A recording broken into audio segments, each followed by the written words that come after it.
জাতীয় নাগরিক পার্টির সংগ্রামী সদস্য সচিব আক্তার হোসেন এবং সিনিয়র যুগ্ম সদস্য সচিব ডক্টর তাসলিম জারাকে লক্ষ্য করে ফ্যাসিস্ট আওয়ামীরা হামলা করে এবং ভর্ৎসনা করে। আমরা সার্বিক বিষয় পর্যালোচনা করে বলতে চাই যে এই যে ক্রমাগত হামলা, ষড়যন্ত্র এবং অপতৎপরতা চলমান রয়েছে, সরকারের পক্ষ থেকে উপযুক্ত কোনো ব্যবস্থা আসলে নেওয়া হয়নি। যখন মাহফুজ আলমের উপরে, উপদেষ্টা মাহফুজ আলমের উপর আক্রমণ হয়েছিল, তখন আমরা বলেছিলাম যে গণ অভ্যুত্থানের নেতৃবৃন্দদেরকে টার্গেট করা হচ্ছে এবং এই ঘটনাগুলোর সাথে প্রশাসনের বিভিন্ন কর্মকর্তা জড়িত।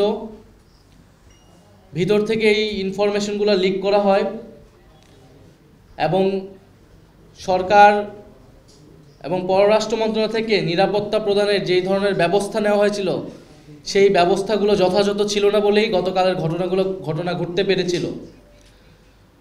ফলে আমরা এর নিন্দা এবং প্রতিবাদ জানাচ্ছি এবং সরকার এবং পররাষ্ট্র উপদেষ্টার কাছে জবাবদিহিতা চাইছি যে সরকার তার সফরসঙ্গী হিসেবে, ডক্টর ইউনূস তার সফরসঙ্গী হিসেবে রাজনৈতিক নেতৃবৃন্দদের নিয়ে গেলেন, সেখানে আমাদের যাওয়ার কথা ছিল না।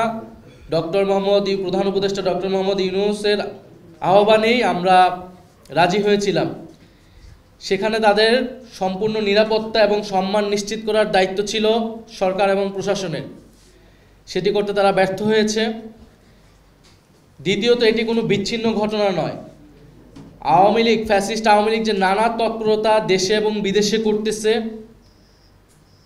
দেশকে অস্থিতিশীল করা, গণ অভ্যুত্থানের নেতৃবৃন্দ, শহীদ পরিবার এবং আহতদের লক্ষ্য করে তাদের আক্রমণ করা, সাইবার জগতে তাদের নিয়ে নানা নেতিবাচক এবং প্রোপাগান্ডা ছড়ানো, এই সকল কিছু যে চলমান রয়েছে তারই ধারাবাহিকতা হিসেবে গতকালকের ঘটনাকে দেখতে হবে। ফলে সরকারের পক্ষ থেকেও যে বিচার নিশ্চিত করার বিষয়টা আমরা বারবার বলে আসছি, সেই জায়গায় দুর্বলতা আছে দেখেই আওয়ামী লীগ এত তৎপরতা করার সুযোগ পাচ্ছে।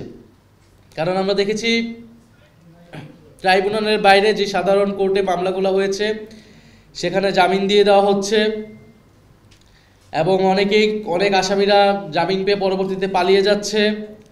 অনেক এলাকায় আওয়ামী লীগের লোকেরা ছাড়া পেয়ে প্রকাশ্যে চলাফেরা করছে এবং শহীদ পরিবারদেরকে হুমকি দিচ্ছে। বৈষম্যবিরোধী ছাত্র আন্দোলন এবং জুলাইয়ের যারা আহত হয়েছিল তাদেরকে হুমকি দিচ্ছে। অনেক জায়গায় হামলার ঘটনা আমরা দেখেছি। ফলে এগুলো ছোট এবং বড় পর্যায়ে নানা ধরনের ঘটনা কিন্তু দেশে ঘটতেছে এবং দেশের বাইরেও আমরা দেখতে পাচ্ছি।